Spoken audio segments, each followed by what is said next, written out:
Ole. Good afternoon. So, 70 years in the making. That's the brand I represent. And how do we make a brand relevant for tomorrow? And I started with GANT around 3 years ago, and I can be honest to say I came from the Adidas world. I was like, that's a little dusty brand to come into. But it had a heritage, and it had a story to tell. And how do you transform that story into a modern world where you connect with consumers in a very, very different way? And that's why we call it relevant brand conversations.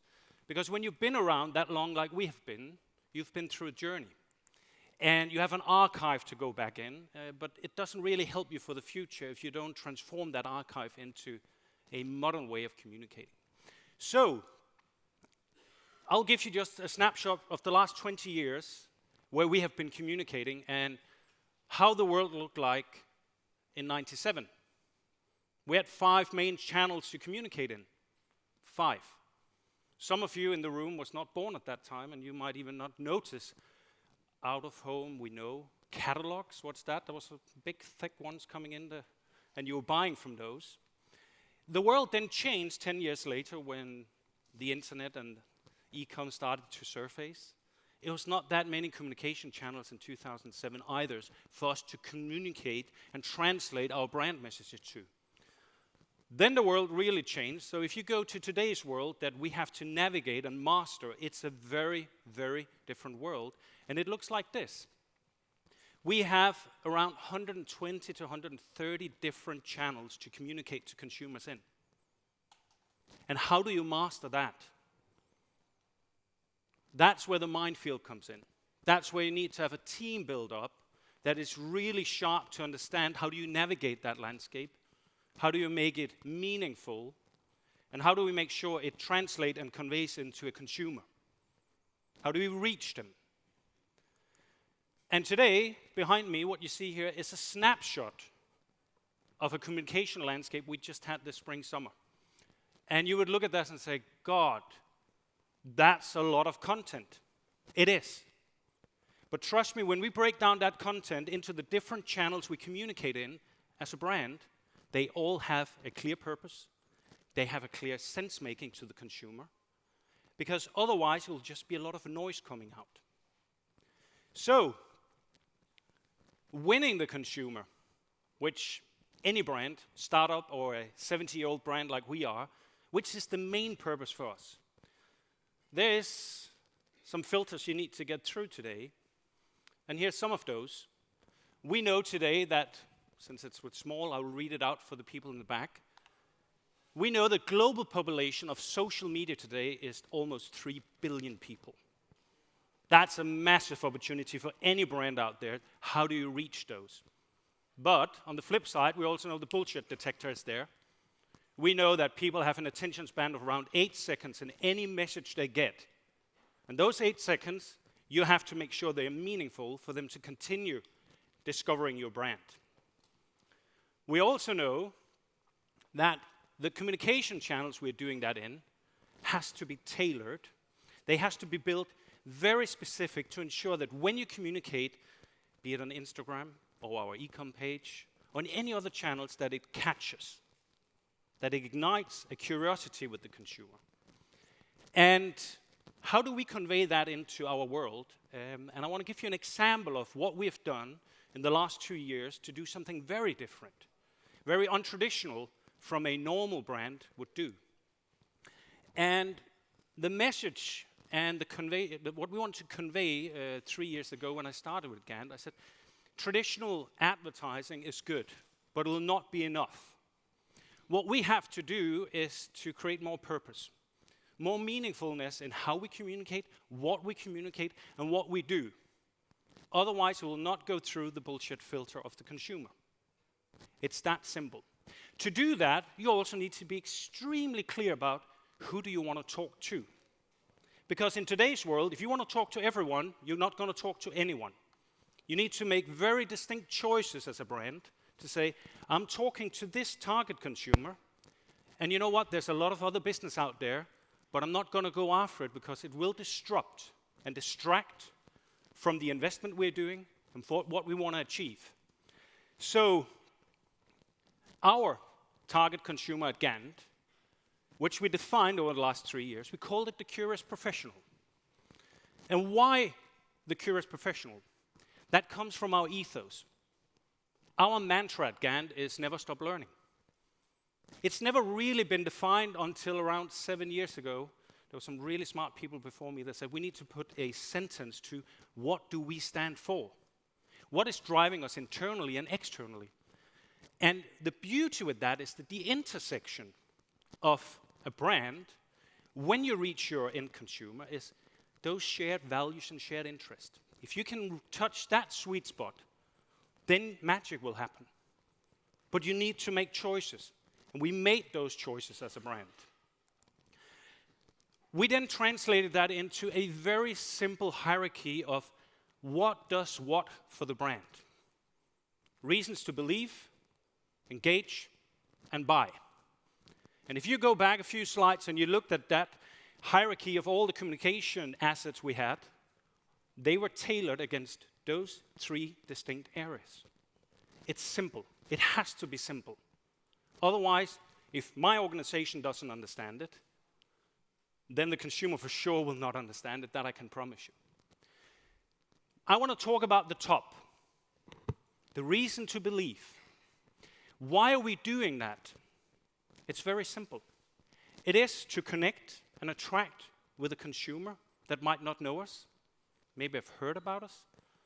It is to get an interest from them into our brand, hopefully to start a conversation, to create an interest to learn more about what we're doing, and literally to take them through the funnel of hopefully one day they want to buy some GANT pieces.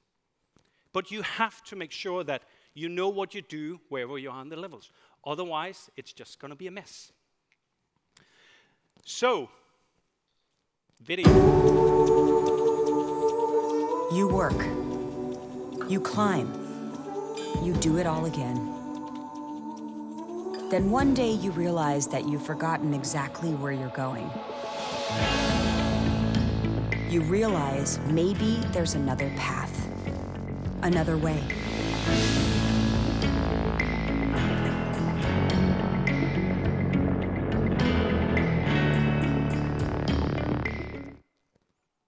So, this is a snapshot of a streaming and actually a documentary we launched around 6 weeks ago.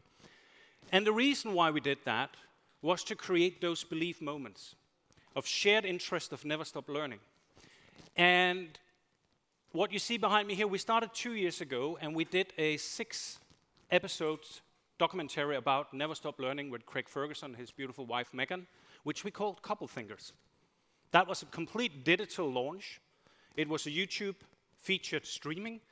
And I can tell you with my owners, I got a lot of questions. What does that have to do with GANT? That is not going to sell products. Absolutely not. Not now. But maybe in a few years down the road. And you need to re-challenge yourself of how you do things to disrupt. We just launched then Flipping the Ladder. And here we went in again in the universe of the curious professionals. Because this phenomenon about a career is not just going up. We are getting older. We change careers.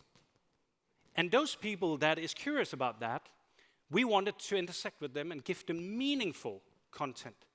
There's not one advertising in our documentary. The only thing that comes in the end is documentary by GANT. Of course, there were our products in there, but it's not like a hidden, you need to buy products here now. And that is very different. It all has been digitally launched. We don't put it into our retail formats. We have it on our e-com, we have it on our career pages, and I will show you some of the results of that, daring thinking different as a 70-year-old brand. And the result we have on the Flipping the Ladder right now is we have over 12 million views on YouTube. It's for free. We have over 119 million minutes watched. The interesting part now is when we go into our top markets, on YouTube, an average benchmark for really high view rating is around 40%. We're way above that because it's meaningful content. People that is not just clicking in and seeing the first minute and then click out, we have a very high rate because it's interesting content. And we have a lift in brand lift, exactly what we wanted to do in our top markets. And I think allowing my brand organization to do those things is absolutely paramount. Because you, as consumers, you want to connect with brands. Otherwise, you're not going to buy them. We had a full digital landscape across every single digital touch point. But we didn't stop there. Because one thing is to promote career change, flipping the ladder like we called it. We also did a flip internship. So the only prerequisite for people to apply for an internship at the company, which will be the starting, was we don't want you to have any experience whatsoever in the field that you're going to go in. And those, I think it's 15 people, will start this autumn to come in and learn us new things. Because what I firmly believe at, when you bring new people into a company, it's not about bringing them in to become stereotypes of what the company is. It's about bringing people in that ask the questions for us to learn, for us to develop. And I'm confident with the flip turnship, we're going to provoke so many interesting conversations across our design department, our product department, our sales departments, in the markets, because that's what it's about. We would not have existed as a company for 70 years, because very few apparel and fashion companies exist for 70 years, if we've not been curious and ready to learn all the way. So, in the end of this, any brand can do a button-down shirt, which were our icon product, the product that actually made birth to GANT. But it's only GANT that can do a GANT shirt. And anything we charge this logo with makes consumers believe that they want to buy into this world, into our lifestyle world. Because if we don't charge it and we just are going after sales and we don't do meaningful conversations and add value to today's and tomorrow's consumer, there's a big likelihood we will not be there in 10 years. And that is, as a leader of that fantastic company, that is my biggest opportunity. I don't talk about challenges, I talk about opportunities, is to ensure that all the people we have, all the fantastic people, are curious, asking questions, conveying them to think outside the box. Because the most important thing and the most difficult thing in today's world is the only constant is change. That's the only thing, and we will change, it goes faster and faster. And how do you set up an organization that dares to fail, that dares to try new things, that dares to look out in the horizon? And I can tell you, when Eleanor and Alexander came in with the couple fingers idea 3 years ago, and said we want to do a TV series with an American stand-up comedy guy and his wife, I was a little like, really? That one you need to explain to me. And then I saw the budget behind that and was like, and I can guarantee you, the majority of the organization, until it was launched, executed, and people saw the result, people questioned it. That will not work. Why are you doing that? And that's where, as a leader, if you're a startup or you have in a mature, big business, you need to dare to move out and you need to dare to fail.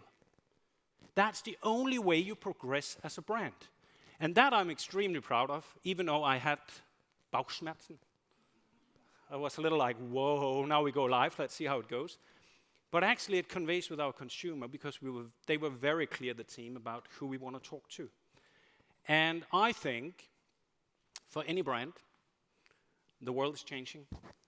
Change is great. We learn from that. And I think Ole asked me yesterday why I was here. So why are you here? And I'm like, as a leader of a company, I cannot hide in an office. I need to learn. I need to learn every single day. Otherwise, I'm not good enough to challenge my organization and my team and our brand to move into the next generation. And that's why I'm here, to learn, to watch, to hear. So with that, I hope you enjoyed a little input from us. Thank you very much, and make it a Never Stop Learning event. I'm not done yet. Sorry. See, I should have known that in my head. I had one last slide. where's the future going for us? Purpose is one thing, but human-centric, relevant communication will be the next step you're going to see from this fantastic brand. And there'll be so much more to come, and I'm more than happy to come in a year or two to talk about what that means for us, because there we'll go one step deeper, and we'll touch most the topics that is very dear to your heart, and that is sustainability, environmental and social and ethical questions, which we have a great plan for. Thank you very much, Brian. Woo-hoo!